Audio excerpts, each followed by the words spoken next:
Bueno, ya estamos, arrancamos otra vez. Ya queda poquito. Voy a compartir pantalla. No sé si quieren hacer alguna pregunta de lo anterior, por las dudas, si no ya arranco, así terminamos a las 11. ¿Parece?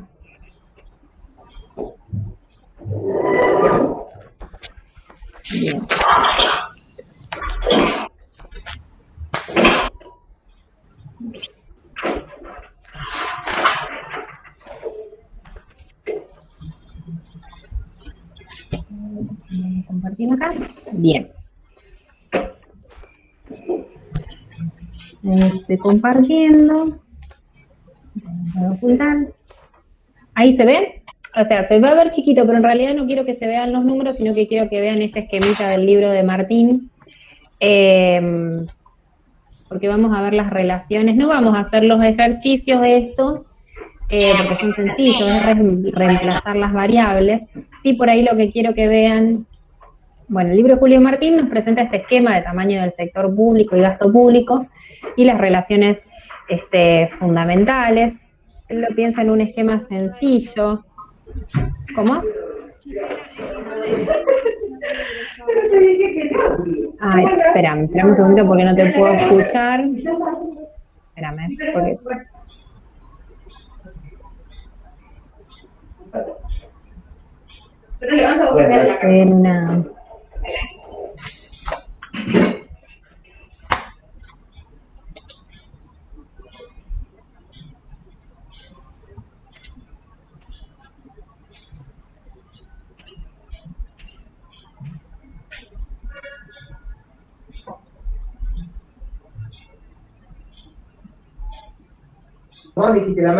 Estoy en una oficina prestada y bueno, tengo que poner barbijo porque si no...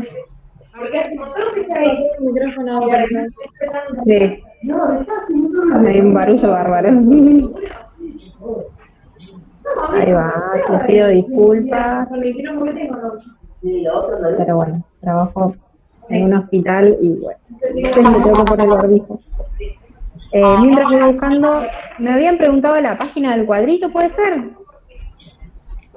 Ya la encontré, Ivana, en la 134, gracias. Perfecto. Listo. Bueno, ahí está.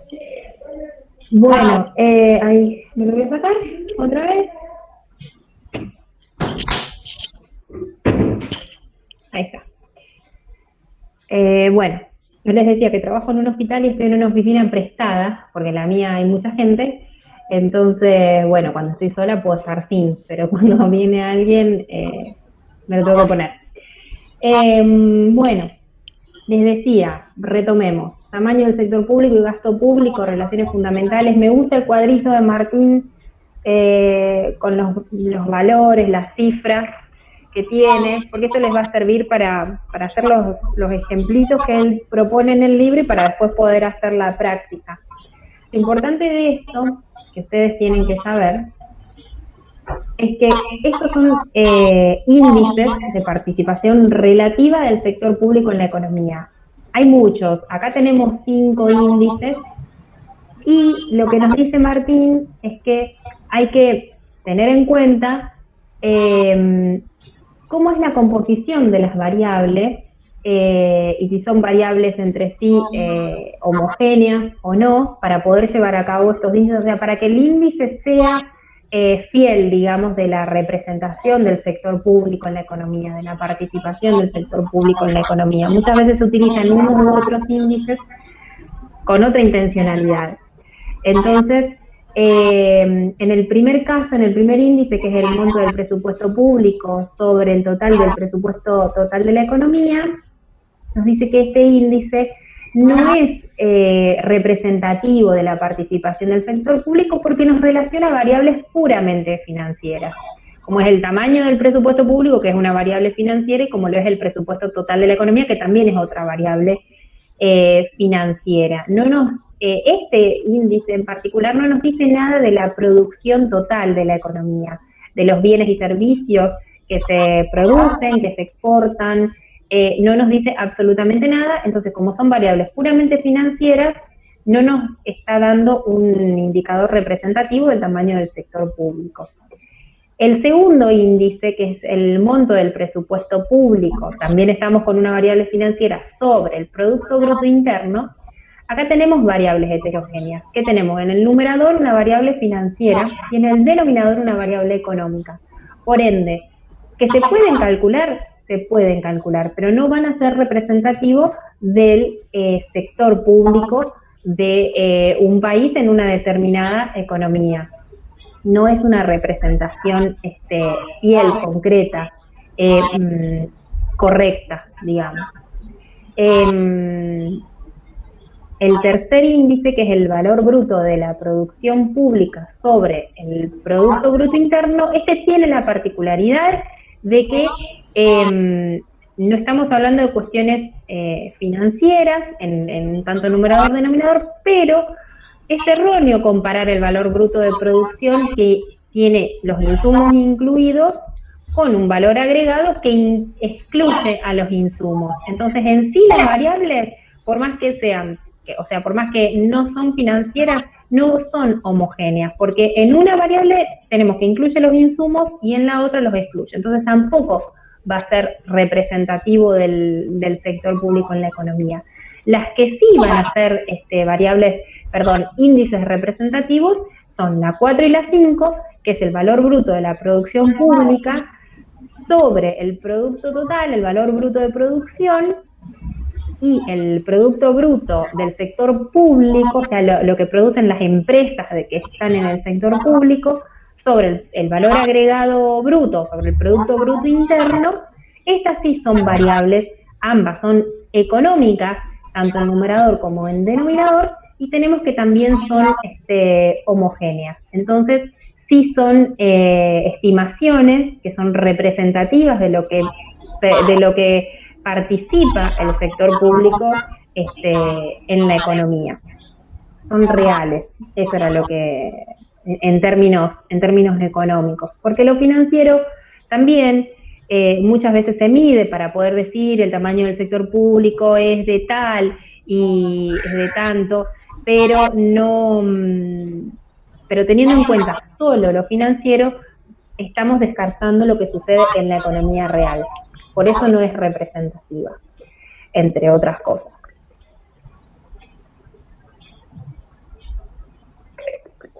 Y eso es como para que puedan ver los índices de participación. Esto es algo que en el libro de Martín también está muy sencillo. Y para terminar con los dos puntos, tenemos la evaluación económica del gasto público. Hay muchas, yo le decía que hay muchos tipos de evaluación económica del gasto público, pero sobre todo se empiezan a hacer estas evaluaciones. Para la evaluación, no les dije, para la evaluación del gasto público hay un apunte del profesor Virgolini, que ahora no está más en la cátedra, pero se toma ese apunte. La verdad que es un paper que está lindo porque, bueno, hace como una introducción a por qué se hacen estos tipos de análisis. Es un apunte que se llama Evaluación del Gasto Público, Análisis Costo-Beneficio o Análisis Beneficio-Costo. Después fíjense si está subido en el campus, si no, bueno, lo subimos. Yo calculo que sí, que tiene que estar porque era del profesor Virgolini. Entonces, bueno, en este sentido, el análisis costo-beneficio, como yo les decía anteriormente, voy a tratar de ser lo más escueta posible. ¿Qué sucede? No siempre el gasto público estuvo, digamos, por decirlo de algún modo, fue tema. El gasto público siempre está relacionado y vinculado al grado de intervención del Estado en la economía. El Estado interviene en la economía a través del gasto público, que ya vimos que hay distintas formas de financiamiento de este gasto público, pero según el tipo de coyuntura económica, según lo que esté atravesando el país, es que vamos a tener un mayor o menor gasto público. Y la pregunta, o sea, que siempre surgía desde, por ejemplo no, desde la década del 30, por ejemplo, con la crisis del 29, después la Segunda Guerra Mundial, muchos países, sobre todo, bueno, también la economía estadounidense, que es la potencia que quedó después de la Segunda Guerra Mundial, pero aún con el crack del 30 o del 29, lo que se observa es que han incrementado estas economías como consecuencia de la guerra, como consecuencia de la crisis, han incrementado su gasto público, ya sea en el caso de Estados Unidos para cuestiones bélicas, y también para todo lo que tiene que ver con la reactivación económica, las medidas de expansión y demás. Entonces, ha habido un incremento en el gasto público en estos países y en otros también. Y es lo que también se ha denominado el estado de bienestar en este momento. ¿Qué significaba? La intervención del Estado en la economía para otorgar, por decirlo de algún modo, para otorgar más bienestar a través de medidas económicas y de determinados gastos a la población, en lo que tiene que ver con salud, en lo que tiene que ver con educación, en infraestructura, en esos gastos más de índole de tratar de avanzar la economía hacia el desarrollo. Ha también sucedido acá en Argentina. Entonces, en este esquema, la pregunta es ¿hasta qué punto hay que incrementar el gasto público? ¿Hasta qué punto se hace un análisis de cuánto gasto público es el que amerita, digamos, la economía? Y surge este modelo de análisis beneficio-costo de Pigou, que es el que está en este apunte que yo les digo, donde nos supone la existencia de un límite social. Es un poco complicado pensarlo en estos términos, pero un límite social entre lo que es el beneficio marginal y el costo, digamos, el beneficio marginal social y lo que serían los costos marginales. O en realidad, lo que nos dice Pigou también es que el límite ubicado de este límite social en lo que tiene que ver con este gasto público se va a ver cuando el beneficio marginal social sea igual a 0. Un poco para pensarlo, propone este esquema de relación de curva de costo total con beneficio total entre lo que se mide el costo y los beneficios y costos totales. Nosotros vamos a ver ahí en la curva, en el punto E es el punto máximo de beneficio total. En ese punto es donde, digamos, es la opción de bienestar social máxima, es la máxima diferencia entre el beneficio total y el costo total. Es donde las pendientes, esto es más en términos matemáticos y no quiero aburrirlos, pero es donde las pendientes del costo total y el beneficio total se hacen, las tangentes se hacen paralelas. Entonces, en ese punto, el beneficio es máximo, o sea, el beneficio social de este gasto público es máximo. O sea, cuando nos ubicamos o sea, hasta el tramo sería de 0 a G, estamos en situaciones de bienestar, no son óptimas, pero son situaciones de bienestar aceptables, digamos, situaciones de beneficio, perdón, aceptables, porque el beneficio total es mayor al costo total. Pero ya cuando pasamos de G hacia I, ahí ya estamos en situaciones donde el beneficio es inferior al costo total y ahí ya son situaciones más digamos, sí, que ya no reporta un beneficio social, digamos, este gasto público. Entonces, en ese punto H que vemos nosotros ahí, los proyectos, porque también, claro, yo no les dije, pero estamos hablando, cuando hablamos de gasto público, de beneficio público, ¿qué es lo que nos reporta beneficio? O sea, el gasto público nos reporta cierto beneficio, que es este beneficio social que estamos viendo, o estos beneficios totales. Pero en sí son los proyectos los que se evalúan en este esquema de costo-beneficio. Entonces, el proyecto presupuestario, o sea, desde, como yo les decía, desde esto, desde el origen hasta G, que es lo que vemos acá, los costos totales, como vemos, van a ser, van a igualar a los beneficios totales, desde el origen hasta G, en ese tramo.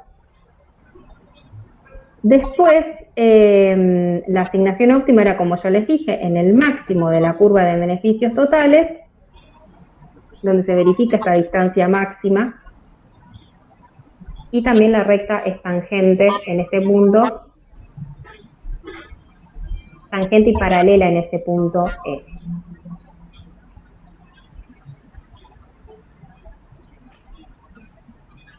En este sentido de las decisiones, digamos, de costo-beneficio, o digamos, sí, de análisis de costo-beneficio,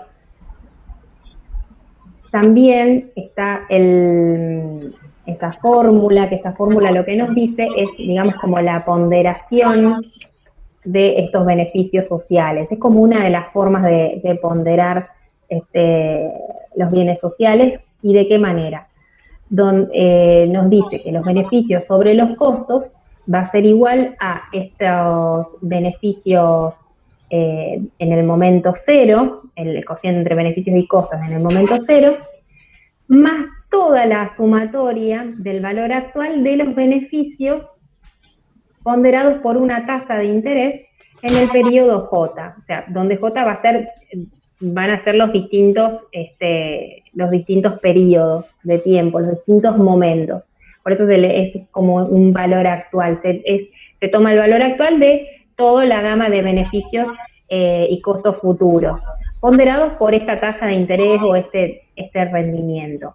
Esto es como para que entiendan un poco cómo es la lógica de la medición de este beneficio social, de realizar un determinado gasto. Y esos gastos se van a llevar a cabo a través de proyectos. Esos proyectos, que son es lo que se denomina en economía, es una evaluación social de proyectos, de inversión. Una de las formas de evaluarlos es con una de estas fórmulas, con la fórmula esta del costo-beneficio. Esto es como también para que lo vean. Yo en la práctica concreto no vi ejercicios de esto, pero es como para que ustedes entiendan cómo se piensa la evaluación de los proyectos, porque no hay una cuestión netamente por ahí cuantitativa para, digamos, como palpable para la medición de los proyectos. Entonces, como no, les doy un ejemplo.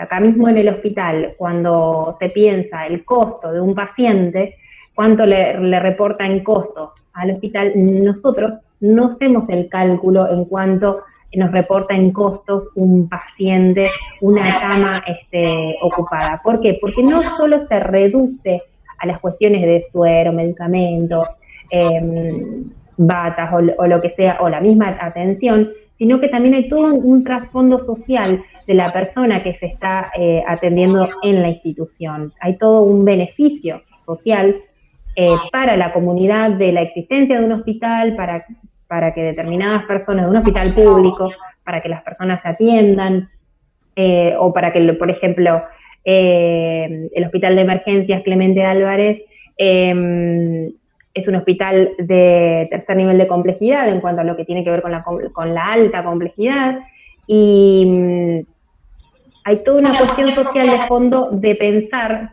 de tener un hospital de alta complejidad instalado y que sea público, para que, por ejemplo, ante una situación de catástrofe, ante situaciones de accidentes de tránsito, la persona accede a la salud como un derecho, y después, si la persona tiene obra social, bueno, se vehiculiza la forma y se ve la forma de cobrarle a la obra social y demás. Pero en primera instancia hay un beneficio social de contar con esas instalaciones en una ciudad grande como Rosario, por ejemplo. Entonces, de eso se habla cuando hablamos de beneficios sociales en la evaluación de proyectos. Es medio embrollado, pero bueno, la idea es un poco que se entienda eso. no hay práctica de esto, así que por la fórmula no se preocupen. Bueno, y esto es el multiplicador compuesto, que yo lo puse ahí como a modo de fórmula. Vamos a hacer algunos ejercicios y terminamos, ¿les parece? Yo voy a compartir pantalla de los ejercicios, podemos leerlos.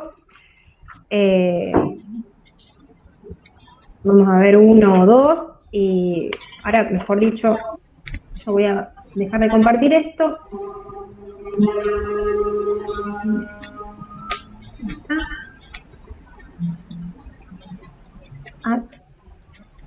Ahí vi algo.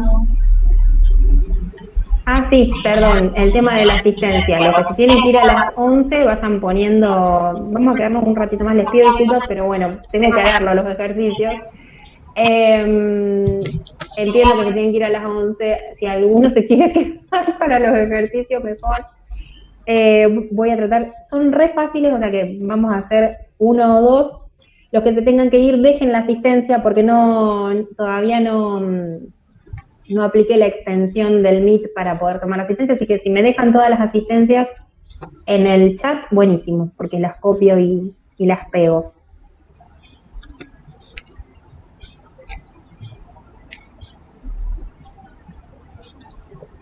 Bueno, esto lo voy a cerrar, voy a buscar los ejercicios. Son los ejercicios del multiplicador, para que se los marquen, los que se quedan son el 6, el 7, de ese apunte que les dije, el 7, el 8, el 9 y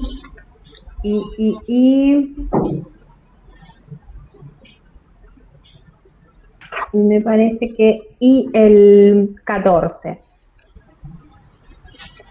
No, perdón, me equivoqué. Y el 15, el 14 no, el 15. Entonces repito, 6, 7, 8, 9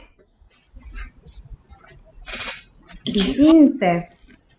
Son ejercicios de este tema. El 15 es de las razones que habíamos visto de la participación del sector público en la economía. Ese lo miran ustedes y después cualquier cosa me preguntan. Y podemos ver el 6. El 7 es muy sencillo, es reemplazar las variables en el multiplicador.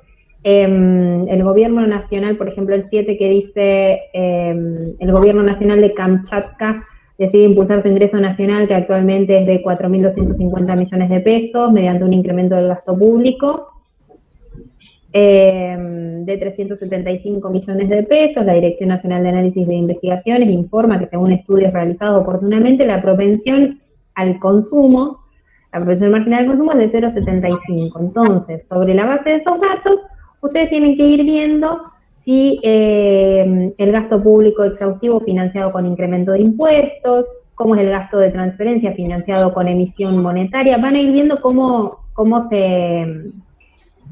es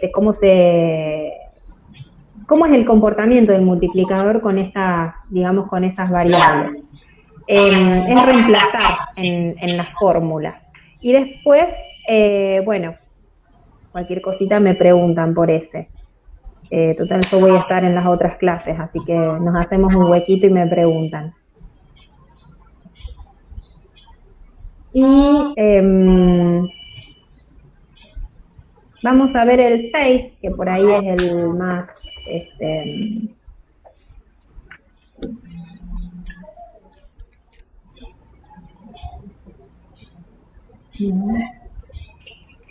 está, no puse que se me había. Vamos a ver el 6, efectos macroeconómicos del gasto público, suponiendo una economía cerrada con un ingreso nacional de 5.000 millones de pesos y una propensión marginal al ahorro de 0,25. Yo les dije que le iba a compartir los ejercicios. No lo estoy compartiendo.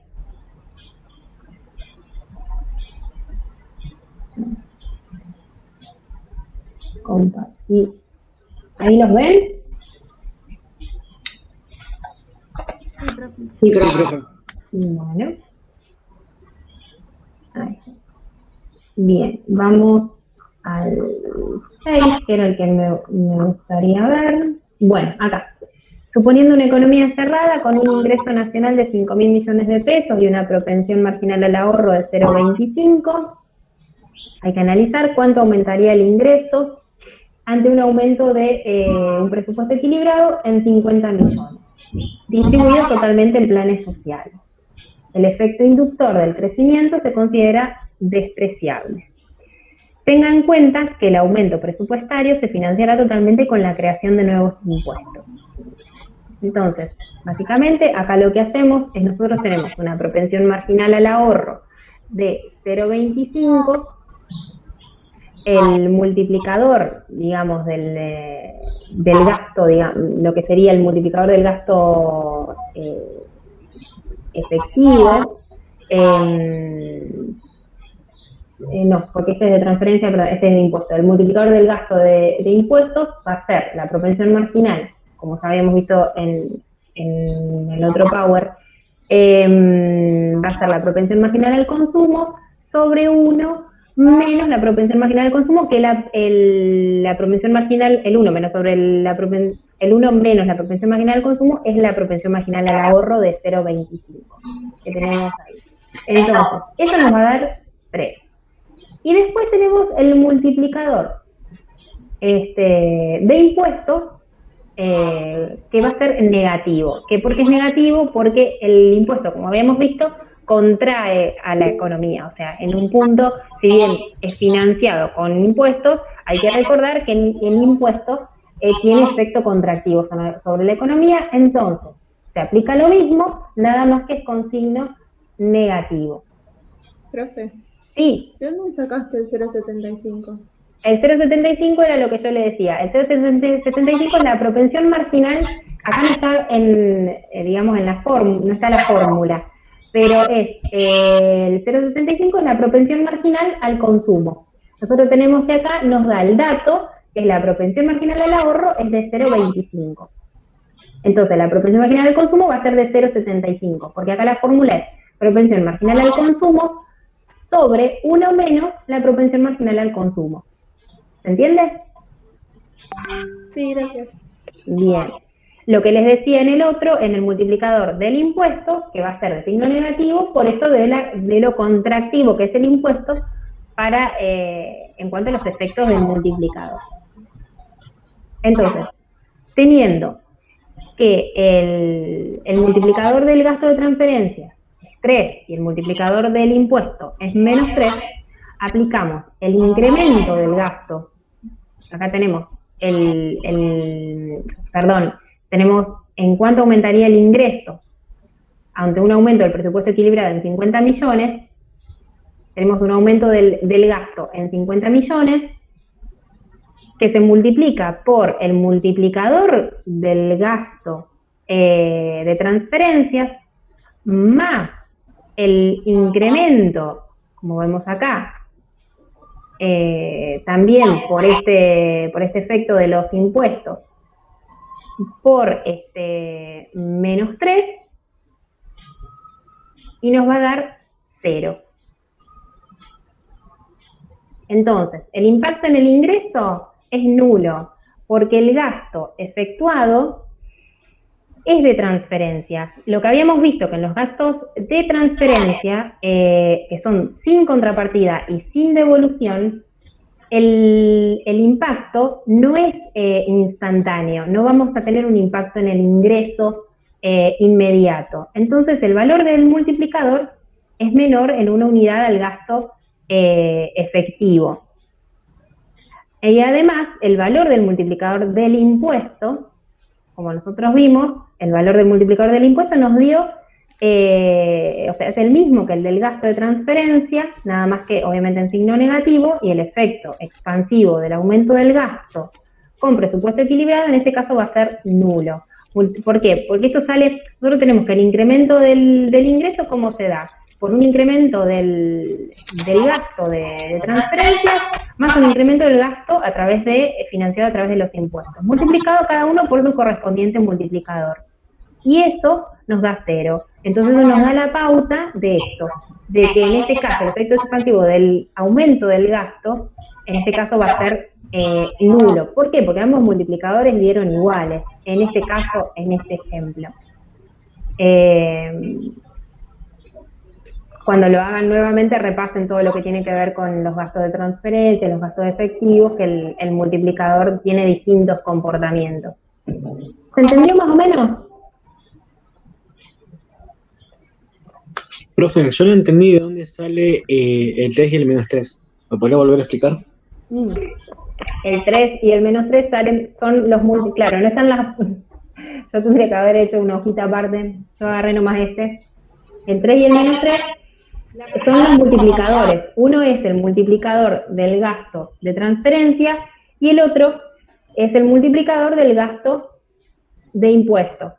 Que es como yo dije anteriormente, como este es negativo por el efecto contractivo del mismo impuesto. De ahí sale el 3 y el menos 3. ¿Se entiende?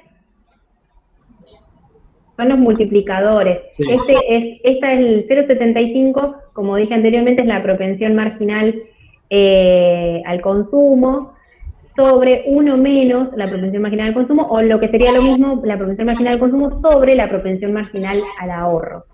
Y en el otro caso, es de signo negativo, por el efecto contractivo del impuesto. Gracias, profe. No, de nada. Bueno, lo que sí les decía con el 7 es muy similar al anterior, hay que ir reemplazando. Este está mejor porque están las propensiones, están las fórmulas. Tendría que haber agarrado la formulita de acá. Están las fórmulas, entonces se van reemplazando los numeritos y se va obteniendo, digamos, el cálculo. De hecho, este no tiene mucho análisis ni tampoco requiere de demasiado análisis. Y podríamos ver y ya terminamos. Así los dejo ir. El ejercicio 8, porque el 9, a ver, este es de economía cerrada, también, multiplicador exhaustivo. Podríamos ver este de ingreso nacional.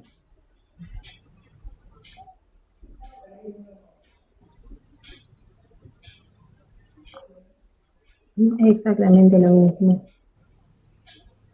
Bueno, veamos este. Juan Keynes, o ese sería Keynes, integra el gabinete económico de un flamante gobierno.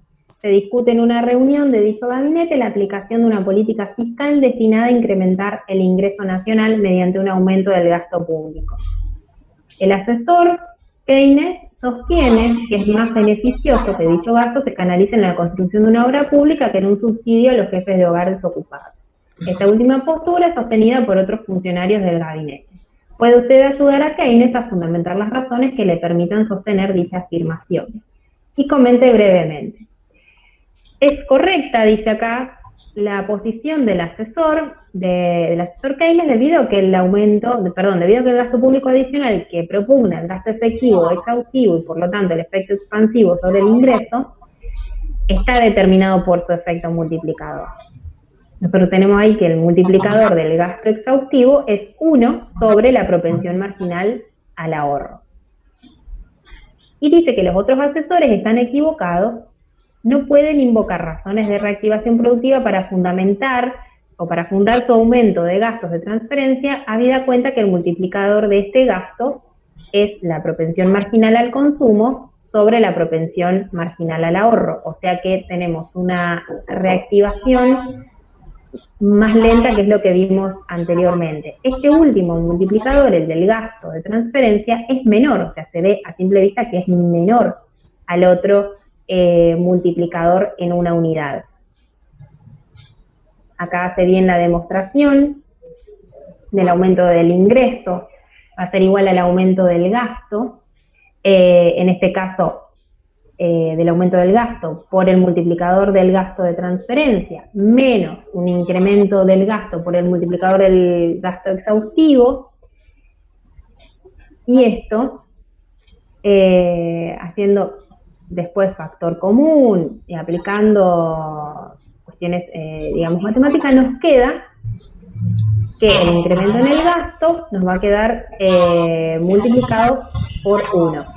O sea, acá tendríamos que ponernos a reemplazar el multiplicador del gasto de transferencia menos el multiplicador del gasto efectivo o exhaustivo, y llegamos a la conclusión de que es 1. Entonces, en esa diferencia que hace que, si ven acá abajo, lo reemplaza todo, para no embolarlos tanto, para llegar a la conclusión de que de que es igual a 1 y de que los otros asesores están, digamos, equivocados. Déjenme verlo otra vez, porque ya me mareó hasta a mí la demostración. Lo que podemos hacer es lo siguiente, porque ya a mí también se me está haciendo, yo tengo que volver a trabajar. Lo que podemos hacer es lo siguiente. Este va a quedar pendiente, yo lo quiero ver mejor. Voy a hacer como una hojita mía y se los comparto la próxima clase, ¿les parece? Porque está como medio, no está como muy... Bueno, profe. Está muy, muy claro. O sea, habría que ponerse a reemplazar las demostraciones para poder llegar a que el multiplicador es 1 en ese caso. Igual, esas cuestiones yo lo que quería así dejarles claro, si bien nosotros vemos que en la teoría, obviamente, el gasto exhaustivo y el gasto efectivo es... el efecto expansivo es mayor que para el caso de las transferencias, porque eso es una realidad y es concreto. También hay que ver la realidad y la realidad económica de cada país para tomar determinadas decisiones, porque sí puede ser que sea así, pero quizás haya un sector de la sociedad que esté necesitando esas transferencias y también hay que como dar respuesta a eso. Así que bueno, miren esa práctica. Y el jueves, cualquier cosita, le robamos unos minutitos a la profe para terminarla, así como de verla juntos. ¿Les parece? Mírenla y cualquier cosa, yo voy a mirar esa demostración igual, y ustedes miren los ejercicios esos que les apunte, y cualquier cosita me preguntan el jueves que viene. ¿Les parece? Vale, profe, gracias. Bueno, no, de nada, chicos. Gracias, profe. Nos vemos.